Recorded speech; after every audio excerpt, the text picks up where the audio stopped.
The latest market data is out and it's all pointing towards one thing. It is a buyer's market this summer here in DFW. Since the start of the Iran war and the major standoff in the Strait of Hormuz, we've been waiting for mortgage rates to come down, and a lot of people have been tying their hopes to oil prices. But what we saw in June was actually the opposite. In July, we did see a temporary ceasefire that brought oil prices down, but that ceasefire was broken here at the beginning of July. And even when oil prices came down, we still didn't see mortgage rates come down. And there's one big reason why. That reason has a name, and his name is Kevin Warsh, the new Fed chair who was nominated by President Trump and recently voted in. He came at the last Fed meeting and not only decided to hold rates, but projected that rates may need to increase throughout the year to stave off inflation. Once he made that announcement, it didn't matter what oil prices did. Mortgage rates were here to stay, and as soon as tensions re-escalated, mortgage rates also escalated. As you know, mortgage rates are heavily influenced by the 10-year Treasury yield, and that bond market is very well influenced by inflation rates. So we did see inflation come above 4%, but core inflation was only at 2.9%. So the majority of the inflation that Kevin Warsh is hedging against is actually related to energy and food costs, which did dip down during the ceasefire. Now you have to remember, the Fed's primary goal is to make the market stable. They're trying to stave off massive inflation or massive deflation. They don't want to create a recession, and they don't want to create any sort of pricing surge either. So they're trying to walk a very thin line here. And with all of these variables happening all at once, it is a very difficult line to walk.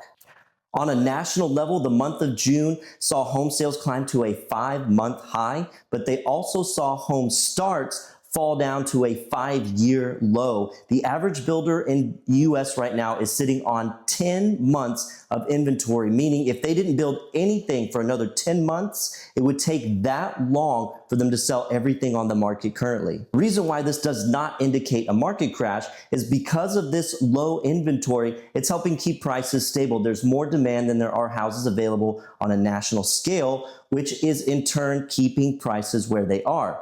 That's what's keeping prices from plummeting like we saw in 2008. Now, the North Texas market is a different animal entirely. Over the last year, DFW saw a 1.6% decrease in home prices, and we have a lot of inventory available as well.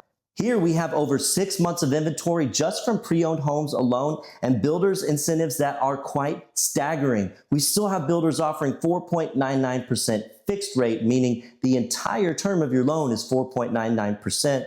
Then most builders in this area are still offering $20,000 in closing costs on top of any rate buydowns that they're offering. These dips in prices, combined with the massive inventory that we have of pre-owned homes, is really making it hard for sellers. You pair that with the new construction incentives, and most pre-owned sellers cannot compete right now with the new construction going on in Ellis County and across DFW. So for buyers, this is the buyer's market you've been waiting for. You have leverage you haven't had in years, especially over the pre-owned sellers, where the pre-owned sellers are desperate and the builders are even more desperate with deeper pockets. 6 out of 10 builders here in DFW are offering incentives, and over a third of them have cut their prices in the last month. If you're a seller in this market, keep in mind that you're still competing with new construction, and no one expects you to give up $20,000 in closing costs and buy down your buyer's rate. But since you're not able to do that, the best strategy is to price at least $50,000 below any new construction homes in your area.